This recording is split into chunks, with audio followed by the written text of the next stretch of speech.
Thank you very much. I had no idea I was keynoting a cult. That's wonderful. It's not just a thought. Anyway, and you have to picture a little bit about what's happening because while you're seeing the big floating head on the screen, I'm literally looking over 400 empty chairs. So it's a very depressing scene. But I'm coming to you from Chicago. We're in the midst of the American Library Association conference, and I'm glad I could join you. I have to say, I would so much rather be where you are because, one, it sounds like the drinking has already begun. Um,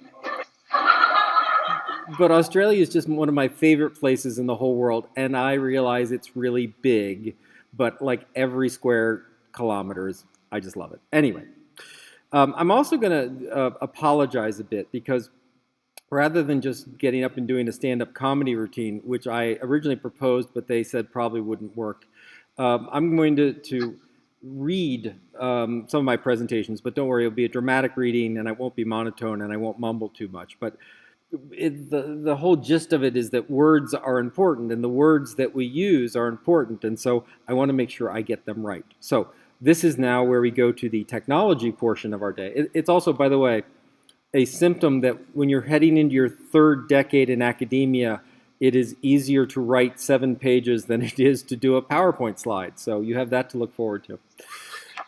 So, all right, we're going to do a little technology voodoo here. Hold on a moment. I'm going to do this. I'm going to do this. I'm going to do this, which is just a little freaky. And then I'm going to do this. So hopefully you are now seeing a little floating head and a very, very big, very good, and a very big slide that clearly says that I don't want a job in an information school anymore. But let's go at it. All right. I real there you go. I realize that the new librarianship in the event's title refers to the profession, but I'd like to think of it, for the reasons of my talk, as a reference to a new view of the profession. I would also like to let you know that many of the ideas in this talk were strongly shaped by ongoing conversations with Darren Freeberg, who is also equally crazy and interesting at the University of South Carolina. The good stuff is his, and the bad stuff is mine. I also promise that we are going to start to venture into some pretty abstract places, but it all, I promise, has direct impact on your day-to-day life as a librarian. So, with that, slide. In his book Sapiens, Harari talks about the major historical movements in the history of humanity. Yes, we're going to start a really rousing conversation with the history of humanity. That's where we're going today. One of these he calls the cognitive revolution. About 70,000 years ago, humans developed the ability to treat abstraction as reality. Concepts that have little to no connection to our biology, such as family, tribe, government, later nations, money, allowed Homo sapiens to organize into ever larger and more complex groupings. Where our nearest relatives, the apes, can exist in groups of tens and must create strong interpersonal bonds, sometimes of a very intimate nature, mankind could relate to literally billions, as we do in global markets, and interact with people we've never met. In essence, because we believe that a dollar has a certain value, we can purchase a gadget from a woman in China even though we have never actually met this woman before. Or we can pretend that we're going to listen to this weird guy who likes bow ties even though we're not quite sure he's sane. Think for a moment about the communities to which you belong: librarians, Australians, etc. These, in a very real sense, exist only in our shared imagination. Right? There is nothing that says Australia is this geography and this place with this makeup. And as much as a certain US president would love to think that a wall defines geography, they're merely abstractions that we all sort of agree to believe in. They have power because we believe they have power. If you lose this common belief, then currencies become worthless, governments fall, and professions disappear. Put simply, ideas matter and are reality because they shape our behavior.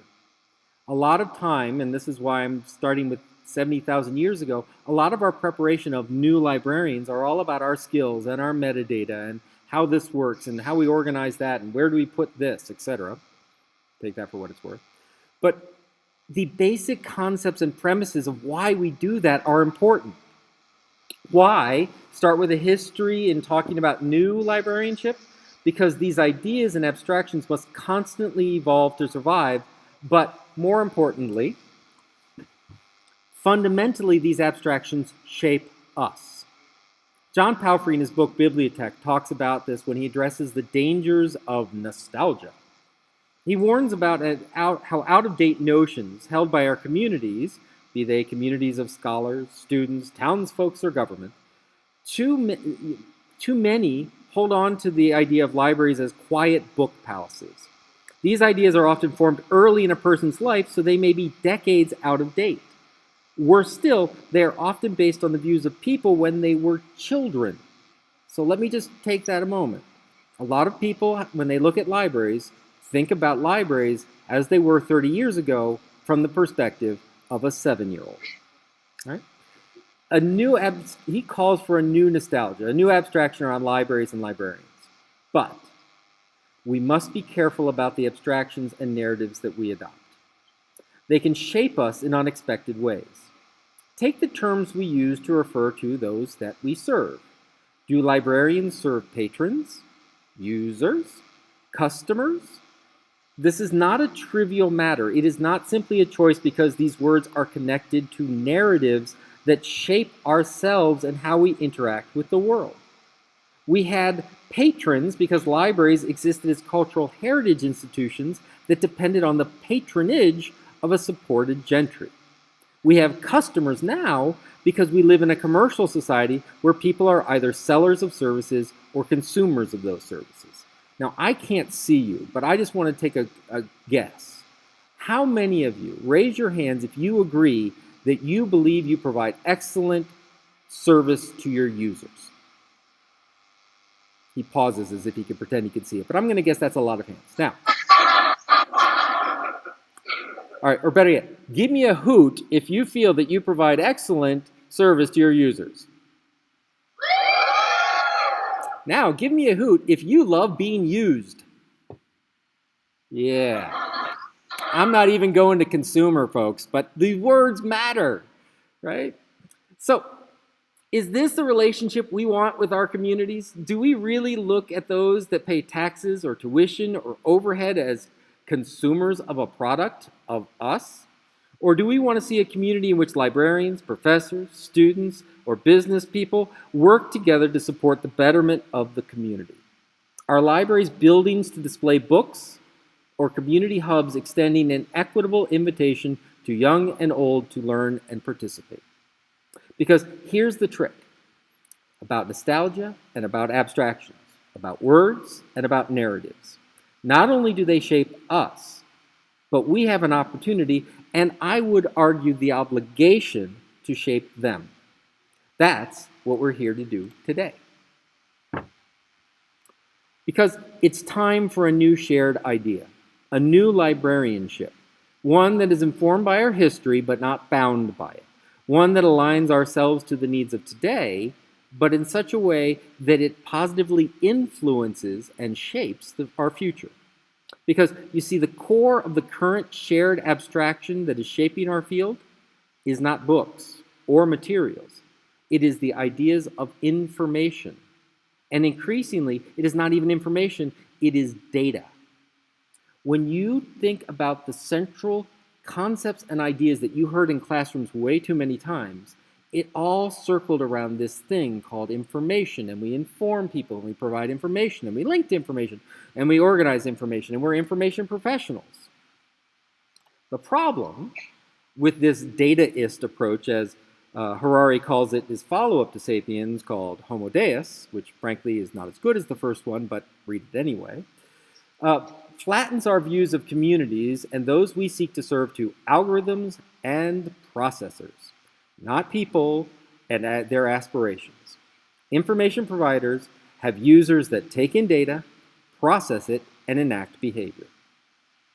If that sounds too foreign or sterile, or you'd never say that, or you'd never agree to that, ask yourself how comfortable you are with the idea that libraries provide materials to enrich a love of reading. Libraries provide the essential information for citizens of a democracy to make informed decisions.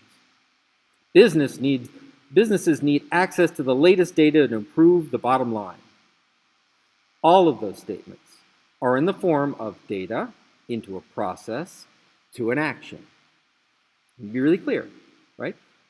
We provide materials to enrich the love of reading. Once again, we provide data into a process that leads to an action. We provide essential information for citizens in a democracy to vote. We provide what? Information to what process? Citizens to do what? Votes. Right? Great sounding calls to actions around intellectual freedom too often talk about opportunity to the markets and too little about what it means to be human and have access to knowledge. It can be hard to see because we live inside this narrative every day in every corner of our lives. We too often have accepted the role of libraries as an answer to access instead of as an agent of impact. The narrative is so powerful that we no longer even see the difference between access and impact. Access to information equals positive impact in people's lives. Duh. But I need to step back. I'm using terms that we haven't yet defined. You may think we have defined words like information and data. In truth, however, we use these terms without a deep foundation and is causing confusion. What I kind of like to think about of the term of information is it is the equivalent in libraries of sort of conversational lubricant.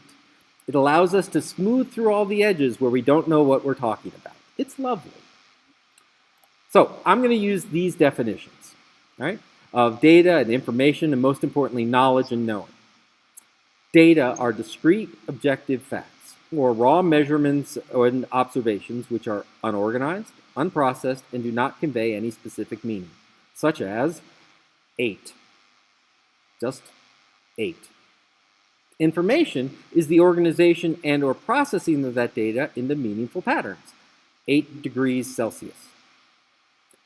Knowledge consists of the beliefs, attitudes, experiences, and structures that exist in the mind, subconscious and conscious, and influence behavior. It's 8 degrees outside. That's cold. I'm going to wear a coat. Knowing is the conscious application of that knowledge, i.e. actually putting on the coat as opposed to walking out the door, freezing your, and I've heard it said before, so I'm allowed to say it now, ass off and wondering why you didn't wear a coat. There's probably nothing in here that surprises you, though perhaps you're less aware of the term knowing as a verb. It initially appears to be in the form of the data, information, knowledge, wisdom, hierarchy, that you probably heard about in class. Or you can Wikipedia it. It's all good. However, the one thing before we go any further that we must acknowledge is that all of these terms are defined from the perspective of the individual. That is, what is data? Our data, depends on how sort of Conan the grammarian you are. Knowledge and so on is ultimately defined by what a person thinks in a given context. What I see as data, you may not. What I see as knowledge, you may not. Why is that important? Because for too long, librarians have focused on the wrong thing. Either we have confused things like books and documents, images, articles, and so on with knowledge, or we have seen information as somehow objective and universal. Picking up on my earlier point that we confuse access for impact, that is really a confusion between information and knowledge. In the information narrative that pervades our profession, we see providing someone with access to information as our job, because we assume that information is power. If we want greater literacy in the outback, we build a library, or even better, lay some fiber and that community has access to information. Now they can learn and get better. A term we never seem to well define other than have better access. So what if materials in the library don't reflect the experiences, cultures, or values of that distant community? Information's information. Let's ship boats full of books to sub-Saharan Africa when what they really need is biomedical research trapped behind paywalls.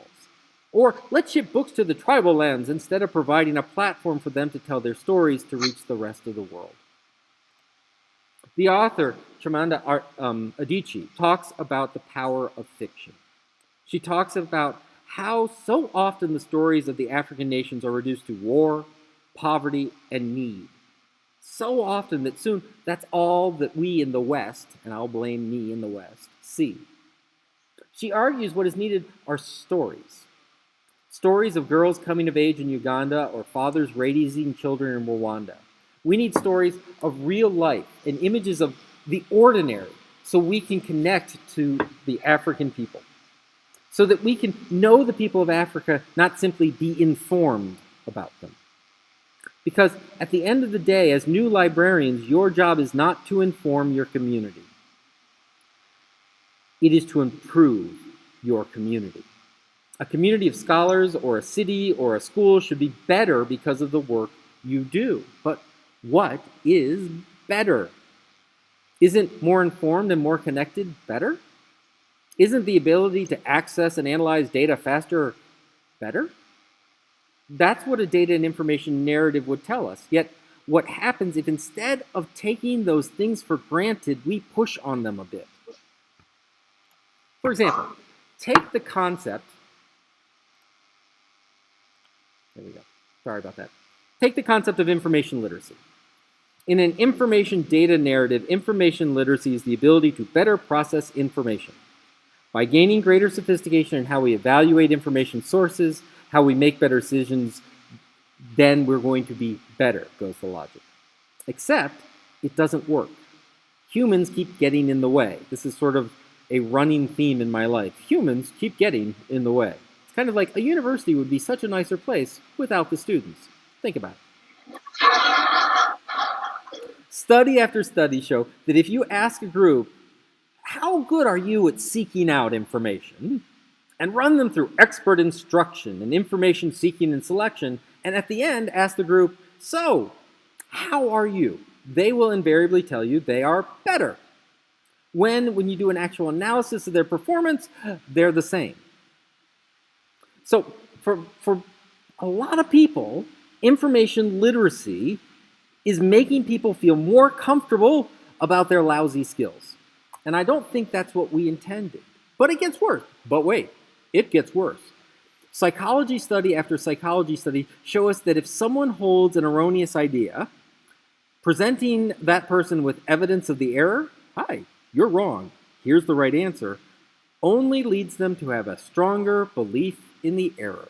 Yep, showing someone that they are wrong leads them to be more confident in their error.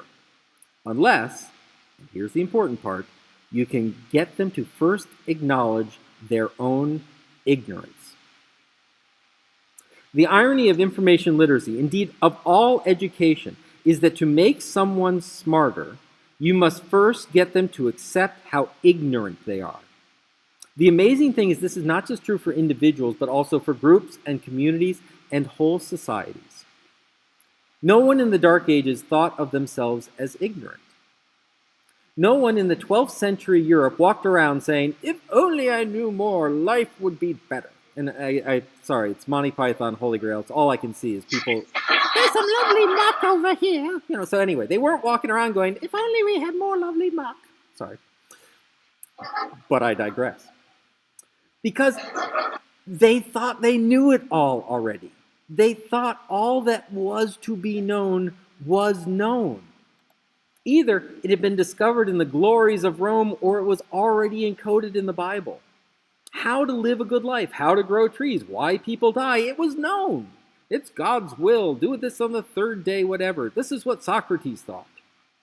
It was not until a society first acknowledged that knowing more about botany, physics, chemistry, anatomy, and the world around them could lead to discovery and a better life, that they could extend our lifespans, build new machines, and eventually fly to the moon. In order to advance in the possibilities of knowledge, they first had to admit there was much they didn't know.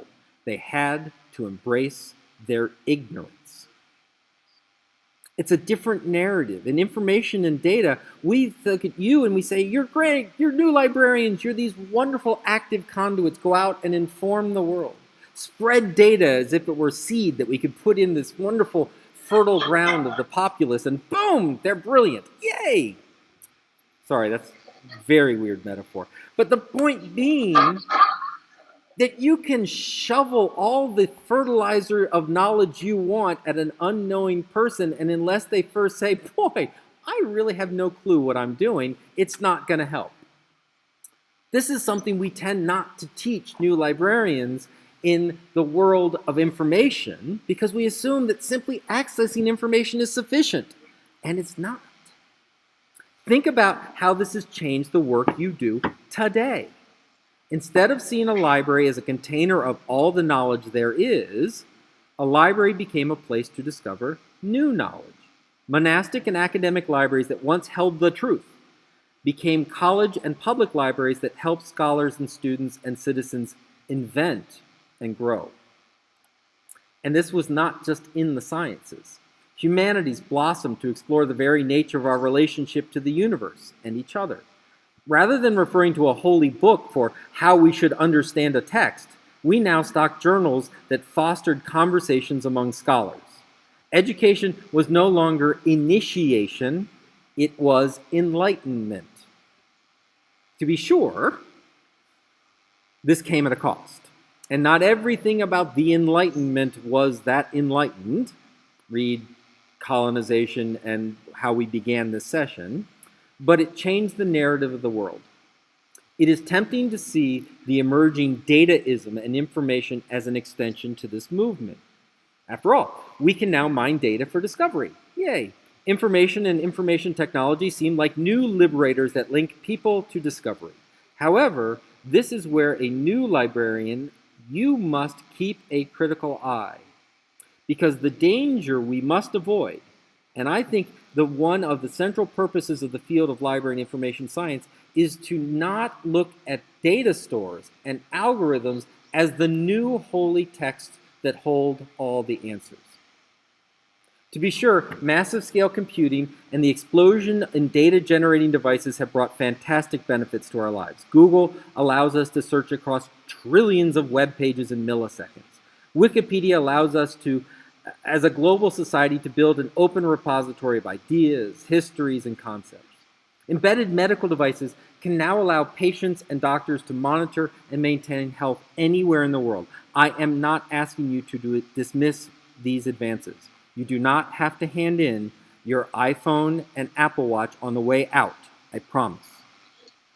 The question instead is when we believe that these advances are always positive, or at least neutral, and that they are sufficient. Let me take these in turn. Many of you have smartphones, so give me a call out if you've got a smartphone. All right, making sure you're still awake. iPhones and Android phones that allow you to run apps alongside texting, and maybe if you've got nothing better to do and it's accidental and it's usually your mother, you make a phone call on them. How much time a day do you spend on the internet using the phone? Now, I normally ask this of an audience, and I ask them to, all right, if you use this for 1 hour, put your hand up. But once again, all I'm looking at is a lovely black circle with a green light next to it. So, I'll tell you what I normally find, but you're welcome to follow along at home. I ask, how many of you are on the net for 1 hour? And just about every hand goes up, right? Facebook, Twitter, surfing the web, getting directions, 1 hour. Then I ask, all right, keep them up if you're on 2 hours. About 80% of the hands stay up. I go 3 hours, I'm down to about 40% of the crowd. By the time I hit 5 hours, it's like 3 smartasses in the back of the room, right? But maybe you just did this. I don't know. The real answer, however, is 24 hours a day. Right now, literally right now, someone in California knows where you are. Probably what you are doing, which I'm sure is listening to me with rapt attention and not checking your email or shopping, and who you're with.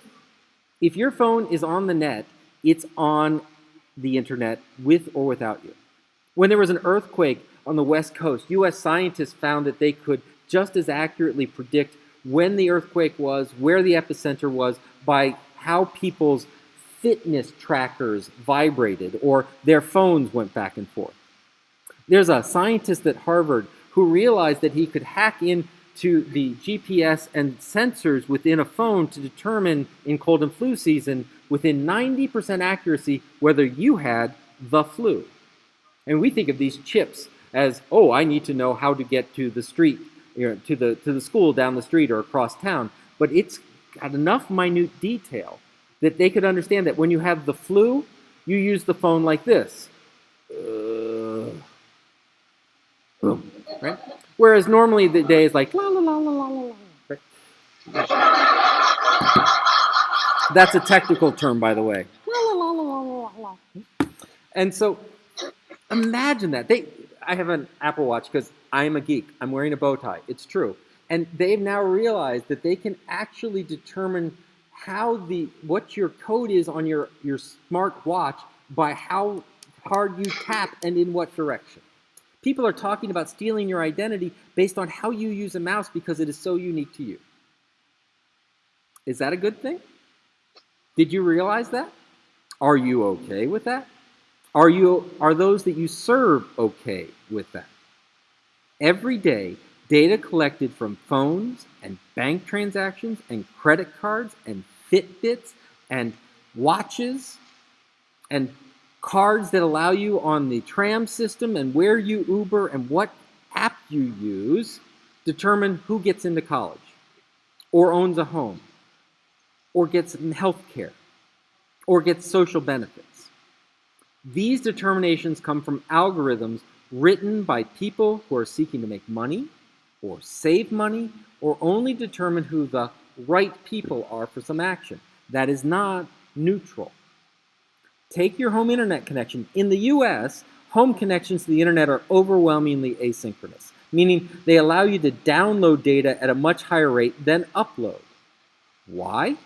In essence, you can watch 3,000 cat videos in the time it takes you to upload one. I'm just saying what the internet's good for. Why is that asynchronous nature in there? Because the assumption is that you're going to consume more traffic in the form of media than you'll produce. Right? You're going to watch more YouTube than you upload. Is it a coincidence that the major internet providers in the US also happen to make most of their money by the media that you consume, not the media that you produce? Well, that just got dark. It's getting fun around here. Not a problem.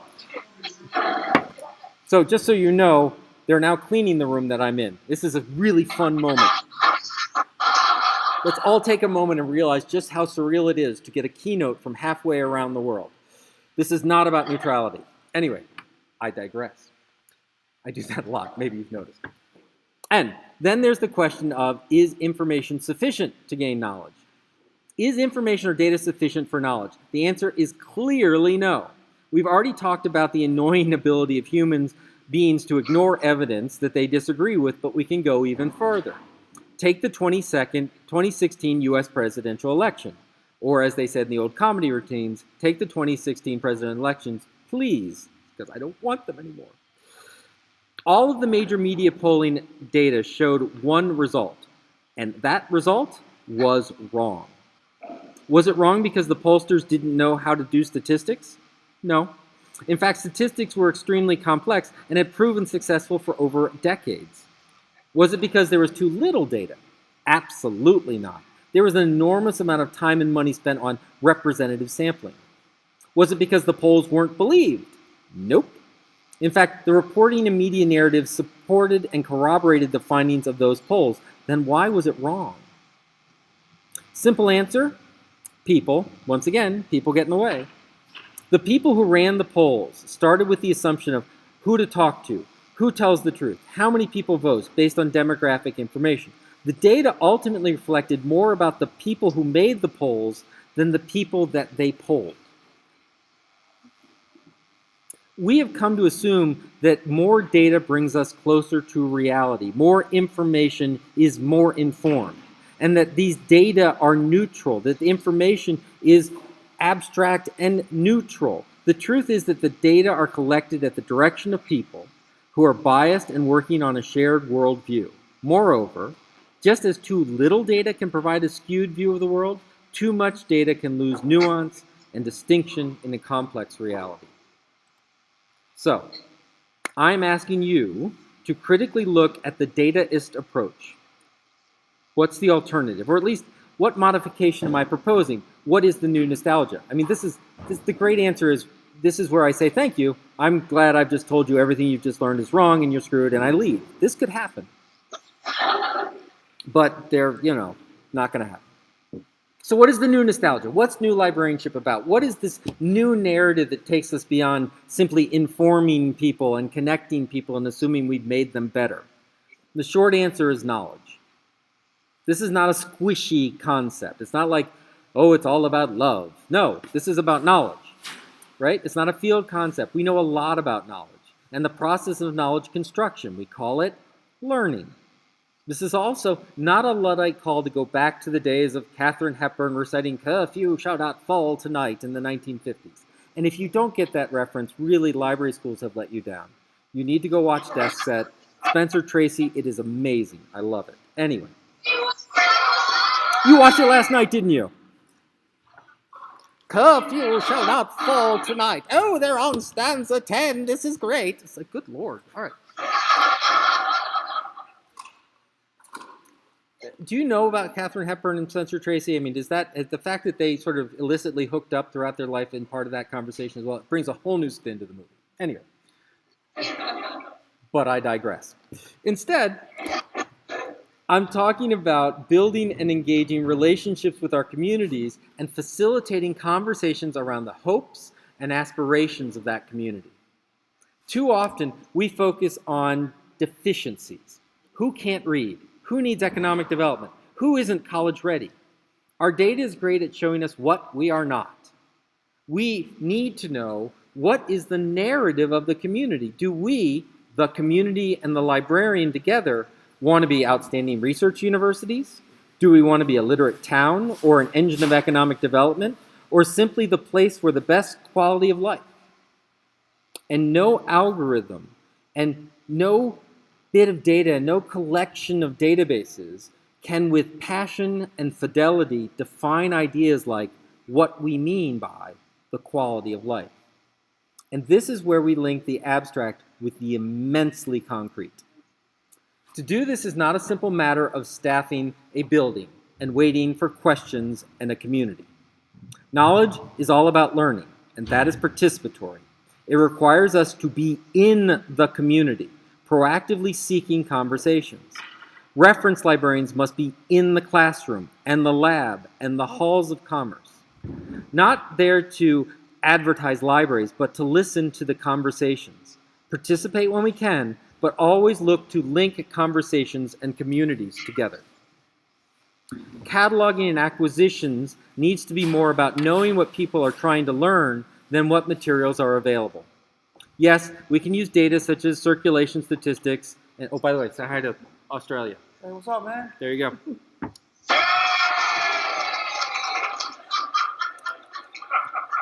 Just continuing a little bit of the surreal experience you have in New Librarian Forum. Cataloging and acquisition needs to be more about knowing what people are trying to learn than what materials are available. Yes, we can use data such as circulation statistics and holds to do that, but more powerful is sitting with the community members and asking them, what are you passionate about? Tell me your story. Every library should have production facilities to capture oral histories, publish the work of the community, and stream out podcasts of community voices. We think at librarians that the most altruistic thing that we can tell a person is, how can I help you? We look at that as a gift that we are giving to the community. We're here to be for you. But think for a moment how arrogant that statement is. How can I help you? How can I? Because clearly as a librarian and someone sitting behind a very large oak desk, surrounded by materials, help you. Because you clearly need help. Right?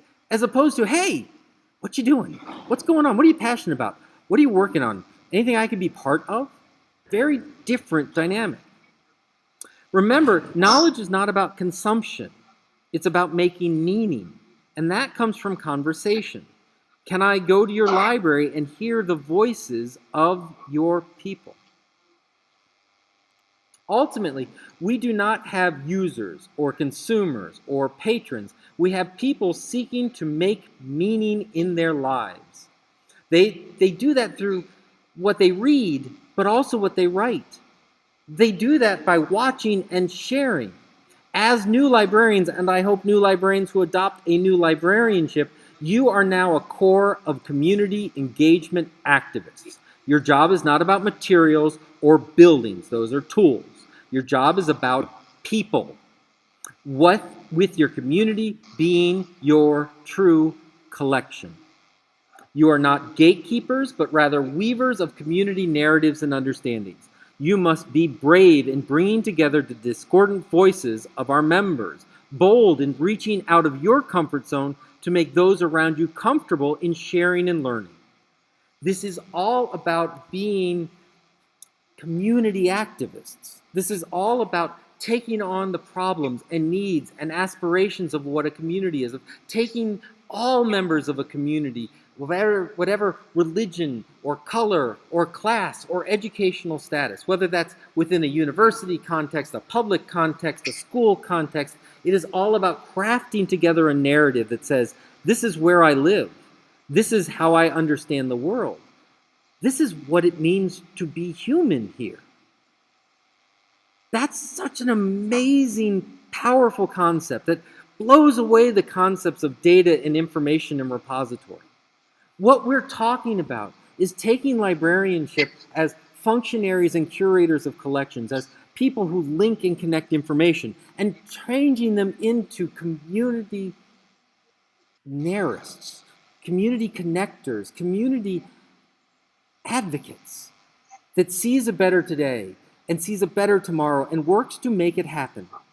And it doesn't happen by sitting behind a desk, and it doesn't happen by standing in a building, and it doesn't happen, I sound like I'm about to go into green eggs and ham, but the point of this is to be a new librarian is to be an amazingly powerful thing that is desperately needed in our communities all around this globe today. What we're talking about is how do we help people understand and learn? How do we help them appreciate and understand where they want to be? And now is the time to do it. Now, as our communities call out for what does the future look like? Where do we go? What can we be? How do we deal with our history and our present and our future? And that's what librarianship is about.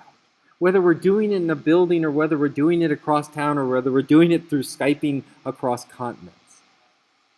I am so glad that you are new librarians and you're joining our field, because the other thing that people will not tell you is that you have the most astounding gift that can never be taught.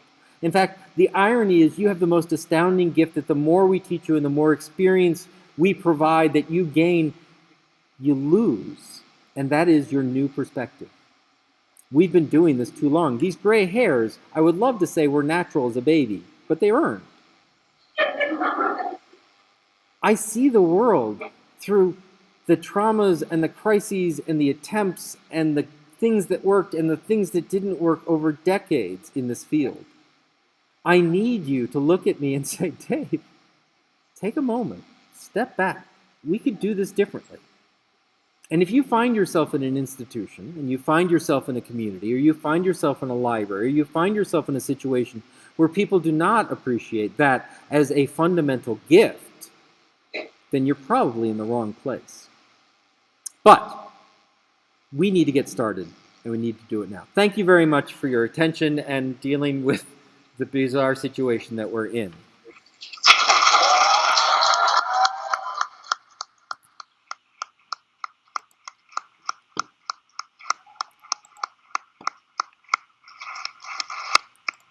Thank you. Thank you, David. You have a very enthusiastic audience here, and we do have time for perhaps 2 or 3 very quick questions. We need to finish on time because the next session starts fairly quickly after this. But we'd love to hear from some of you. There's some microphones. You need to grab one of those. If you could just give us your name, please, as well. Thank you. Yeah. Hello. Uh-oh. Just a minor mic malfunction. It's all right, David, we're still here. Technology, tricky. You think we're connected across the world, yet we can't make the microphone work. That's all right. I've just given my first keynote in which it involved someone cleaning up a room, so it all good.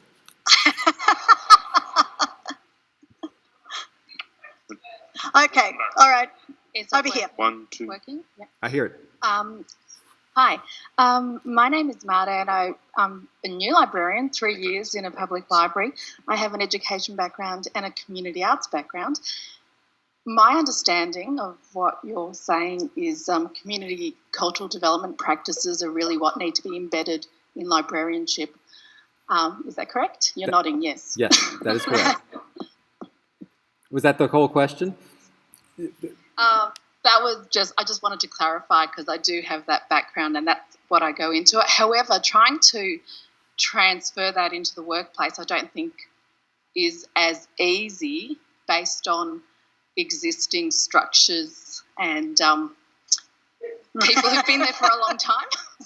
Sounds like you've heard that before. So how do you actually transfer that? Guerrilla Tactics 101. This is the hardest thing as a library science educator that I have to figure out, so I'm going to also try to answer quickly. We teach you how to do things. We teach you skills, and we teach you to remember a lot of vocabulary. The true value of a library is the librarian. It's the human aspect that makes things happen. If that's the case, think of yourself as the instrument.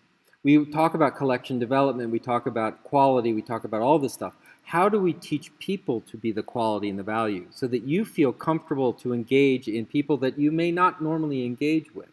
How do we create a comfort level with librarians where they see their own value? And that revolves a huge amount of self-reflection. And then, as you say, how do we give them, for lack of a better word, anthropological and communication skills so that they can engage communities and value their perspectives, not simply find them foreign or dismissive? So absolutely, those are important things.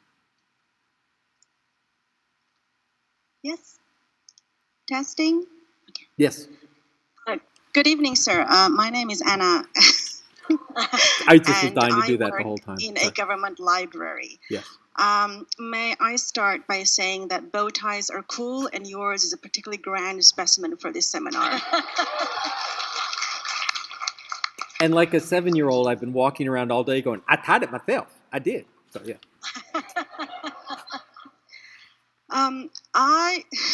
Just to prove, just evidence.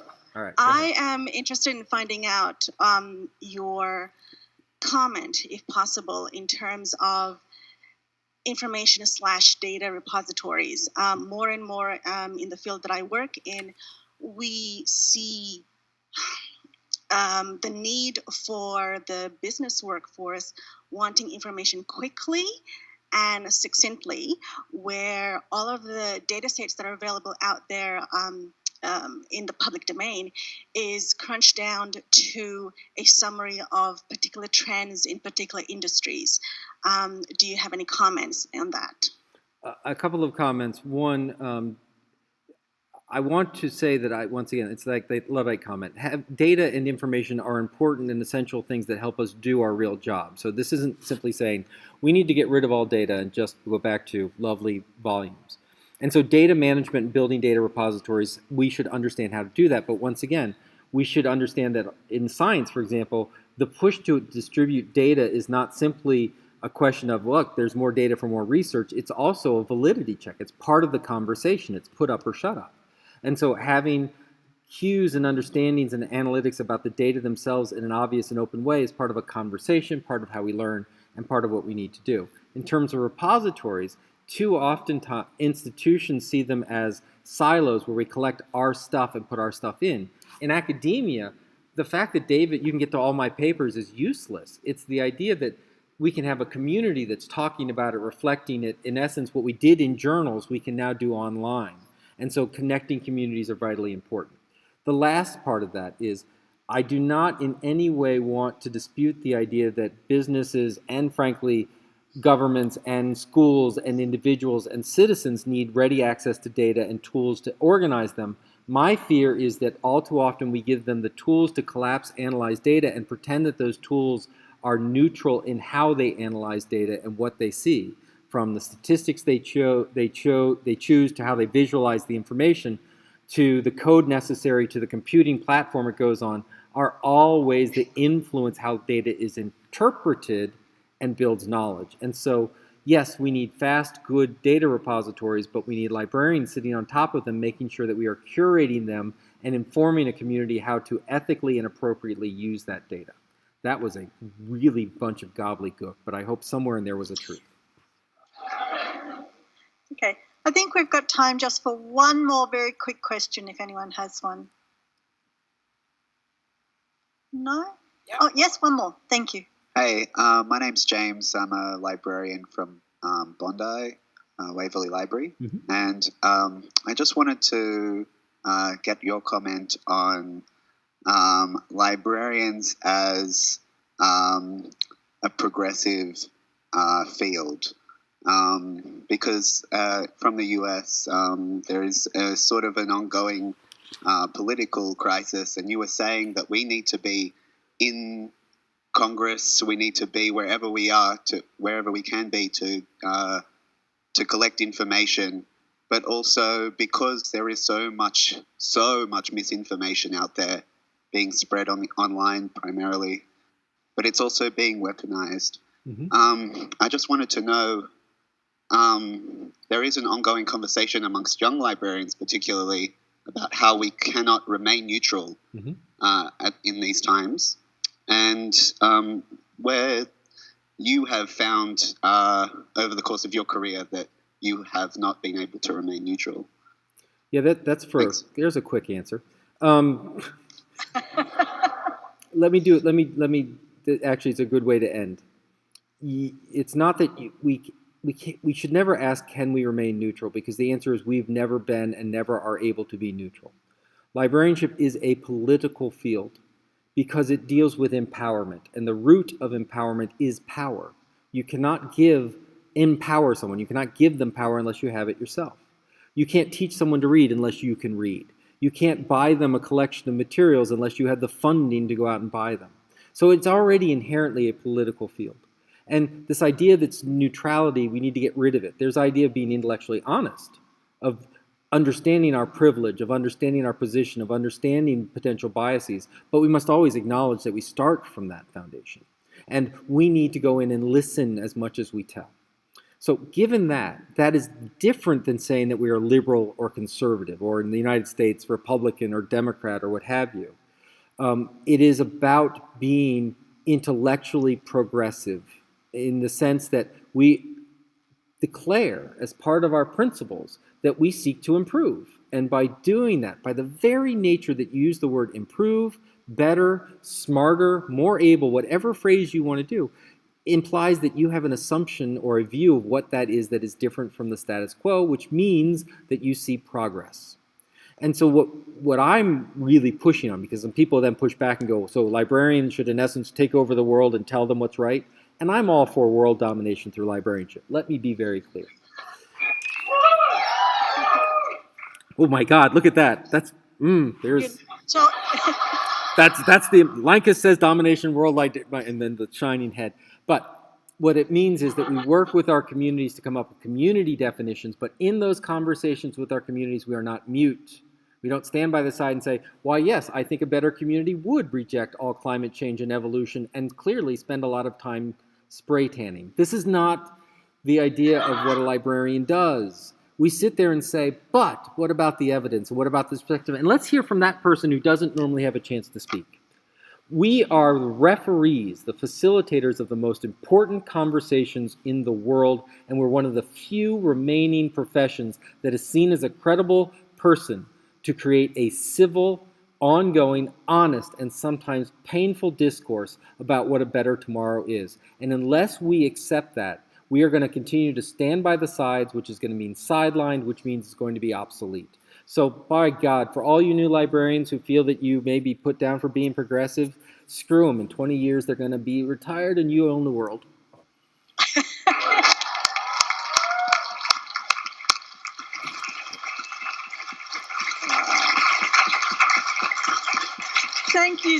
so much, David. We so value your time, your insights, your knowledge, your entertainment value, and above all, your passion. I'm sure all of us, both new and old librarians, are inspired not only for today, but moving forward. Thank you again.